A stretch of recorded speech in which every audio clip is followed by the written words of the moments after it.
ಮಲೆನಾಡು, ಅದರಲ್ಲೂ ತೀರ್ಥಹಳ್ಳಿ, ಅದ್ಭುತ ಕಾಡು, ಅದರ ಮಧ್ಯೆ ಒಂದು ಸುಂದರವಾದ ಮನೆ.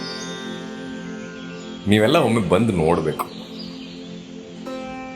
ಬರಕ್ಕೂ ಮುಂಚೆ ಅಲ್ಲಿ ವಾತಾವರಣ, ಅಲ್ಲಿ ವಾಸಿಸುವ ಜನ, ಅವರ ಮನಸ್ಸುಗಳು ತಿಳಿಯೋದು ಬಿಡವೆ. ಮತ್ತೆ ಬನ್ನಿ ನೋಡೋಣ.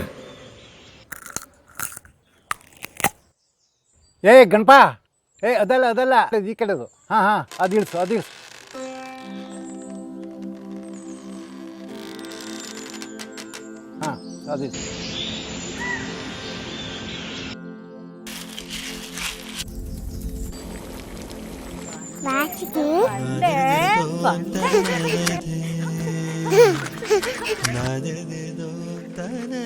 ನಾಳೆ ದೀಪಾವಳಿ ಹಬ್ಬ. ಆ ಪಟಾಕಿ ಶಬ್ದಕ್ಕೆ ದನಕರುಗಳೆಲ್ಲ ಹೆದರಾವು. ಆ ಕೆರೆ ಪಕ್ಕದಲ್ಲಿ ನಮ್ದಷ್ಟು ಜಮೀನ್ ಐತಲ್ಲ, ಅಲ್ಲಿ ಹುಲ್ ತಗೊಂಡು ಹಾಕು. ಊರಿಂದ ದನಕರ ಎಲ್ಲ ತಗೊಂಡು ಕಟಾಕ, ಆಯ್ತಾ? ಏ ಪುಟ್ಟ, ನಂದು ಕೊಡು. ಬಾ ಆಟ ಆಡೋಣ. ನಾವು ಆಟ ಆಡೋಣ ಇಲ್ಲಿ. ರೀ ಕೊಡಿ ಇಲ್ಲಿ. ಯಾಕೆ ಹುಡುಗಾಟ ಆಡ್ತಿದ್ರಾ?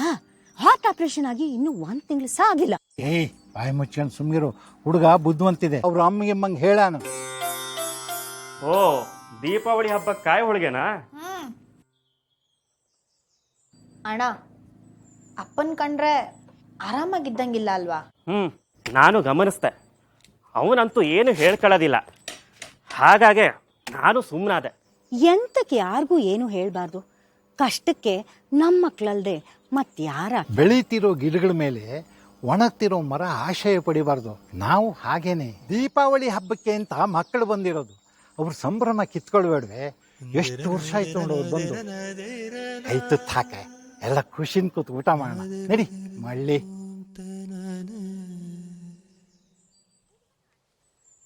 ಅಣ್ಣ, ಅಪ್ಪ ಇರೋ ಆಗ್ಲೇ ಆಸ್ತಿ ಪಾಲಾಗ್ಬಿಟ್ರೆ ಮುಂದೆ ಯಾವ ಕಾಂಪ್ಲಿಕೇಶನ್ಸು ಬರಲ್ಲ ಅಲ್ವಾ? ಹಾಲು ಯಾರಿಗೆ? ಏನಕ್ಕೆ?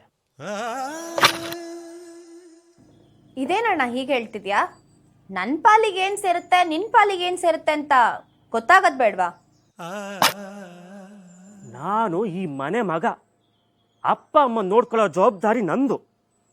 ನಿನಗೆಂತ ಕಾಸ್ತಿಲ್ ಪಾಲ್ ಕೊಡಬೇಕು?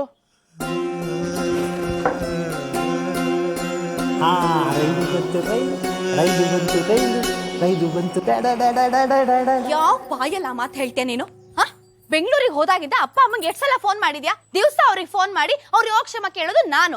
ಮನೆ ಮಗ ಅಂತ ಹೇಳ್ಕೊಳಕ್ ನಾಚಿಕೆ ಆಗಲ್ವಾ ನಿನ್ಗೆ? ಎಂತ ಮಾತಾಡ್ತಿದ್ದೀರಾ? ಮೊದ್ಲೇ ಅಪ್ಪ ಏನ್ ಆರೋಗ್ಯ? ಸುಮ್ನೀರೇ. ಅವ್ರದ್ದೇ ಆಸ್ತಿ ಇತ್ತು, ಅವ್ರು ಮಾತಾಡ್ತಿದಾರಲ್ಲ. ಅದೇನ್ ತೀರ್ಮಾನ ತಗೊಳ್ತಾರ ತಗೊಳ್ಳಿ. ನಿನಗೆ ಯಾಕೆ ಮಾರಾಯ್ತೀಯ? ಏನಂತ ಅಪ್ಪ ಅಮ್ಮನ ಯೋಗಕ್ಷೇಮ ವಿಚಾರಿಸ್ಕೊಂಡಿರೋದು? ಗಂಡವ್ರ ಮನೆ ವಿಷಯ ಮಾತಾಡ್ಕೊಂಡಿರ್ತೀಯ. ನಿನ್ ಗಂಡ IT ನಲ್ಲಿ ಸಂಪಾದನೆ ಮಾಡಿ ಸಖತ್ತ ಮಾಡಿಟ್ಟಿದಾನಲ್ಲ. ದೇವನಹಳ್ಳಿ ಏರ್ಪೋರ್ಟ್ ಹತ್ರ 40-60 ಸೈಟು. ಅದೇ ಒಳ್ಳೆ ಮಲ್ನಾಡ್ ತರ ಇದೆ. ಅರ್ಥೋರಮ ಪ್ರಾಜೆಕ್ಟ್ ತಾನೆ. ಇದಕ್ಕಿಂತ ಅದ್ರ ಬೆಲೆನೇ ಜಾಸ್ತಿ ಇರುವಾಗ ಈ ಆಸ್ತಿ ಮೇಲೆ ಏನಕ್ಕೆ ಕಣ್ಣು ನಿನಗೆ? ನನ್ ಗಂಡನ ಬಗ್ಗೆ ಮಾತಾಡ್ಬೇಡ ಅಂತ ಹೇಳಿ ಇವನ್ಗೆ. ಏಯ್, ನಿನಗೇನೋ ಯೋಗ್ಯತೆ ಇದೆ ಅವ್ರ ಬಗ್ಗೆ ಮಾತಾಡಕ್ಕೆ? ಅವ್ರು ಕಷ್ಟಪಟ್ಟು ದುಡ್ದು ತಗೊಂಡಿರೋ ಸೈಟ್ ಅದು. ನಿನಗ್ ಕೆಲ್ಸ ಕಾರ್ಯ ಇಲ್ಲದೆ ಮನೇಲಿ ಬಿದ್ದಿದ್ದಾಗ ನಿನಗ್ ಕೆಲ್ಸ ಕೊಡ್ಸಿದವ್ರು ಅವರು. ನಿನಗ್ ಬಾರಿಸ್ತೀನಿ ಈಗ. ಮಕ್ಳಿಗೆ ಇದೆಲ್ಲ ಅರ್ಥ ಆಗಲ್ಲ. ಹೋಗಲ್ಲ ನಾಟಕ.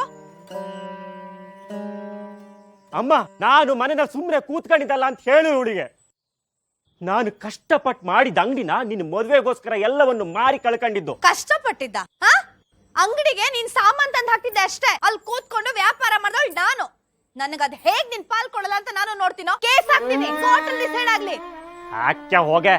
Lakh lakh family dispute case ಇದ್ದು ಇಂಡಿಯಾದಲ್ಲಿ.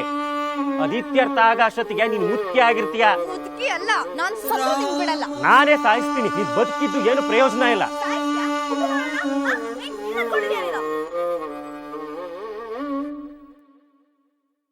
ಅನಂತ, ಏ ಅನಂತ, ಅನಂತ, ಹೇಳು. ಮಗು ಕಾಣಿಸ್ತಿಲ್ಲ. ಮಗು ಎಲ್ಲೂ ಕಾಣಿಸ್ತಿಲ್ಲ.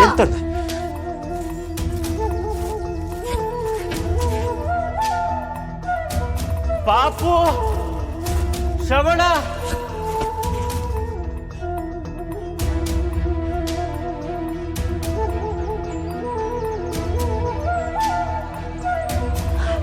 ಪಾಪು ಸಿಕ್ಕಿದ್ನಾ? ಬಾವಿ ಹತ್ರ ಎಲ್ಲ ನೋಡ್ದೆ, ಎಲ್ಲೂ ಕಾಣಿಸ್ತಿಲ್ಲ. ಅಪ್ಪಯ್ಯ ಇಲ್ಲಿ ತೋಟದ ಹತ್ರ ಇರೋ ಕೊಟ್ಟಿಗೆ ಹತ್ರ ನೋಡಿದ್ರ?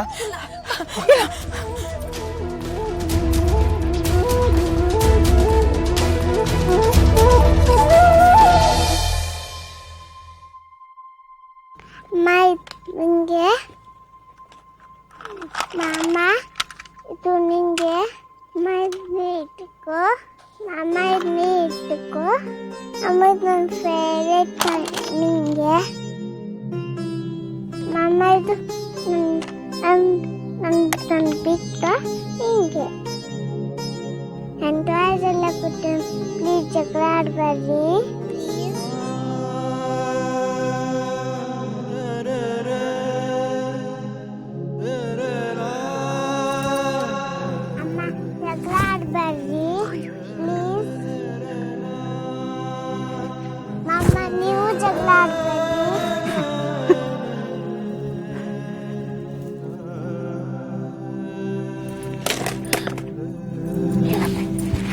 ಬೇರೆ ಏನೋ ಬೇಡ.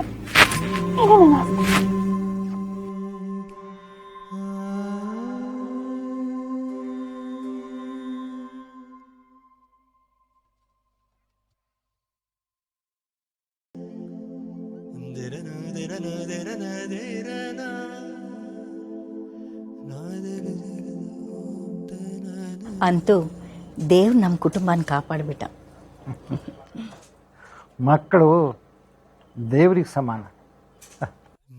ಲಕ್ಷಾಂತರ ಆಸ್ತಿ ಸಂಬಂಧಿತ ಪ್ರಕರಣಗಳು ನ್ಯಾಯಾಲಯದ ಬಾಗಿಲು ಬಡಿತಾ ಇವೆ. ಇಂಥ ಪ್ರಕರಣಗಳನ್ನ ನ್ಯಾಯಾಲಯದಿಂದ ದೂರ ಇಡುವ ನಿಟ್ಟಿನಲ್ಲಿ ವಿಶಾಲ ಹೃದಯದಿಂದ ನಾವೇ ಬಗೆಹರಿಸ್ಕೊಳ್ಬೋದಲ್ವೇ?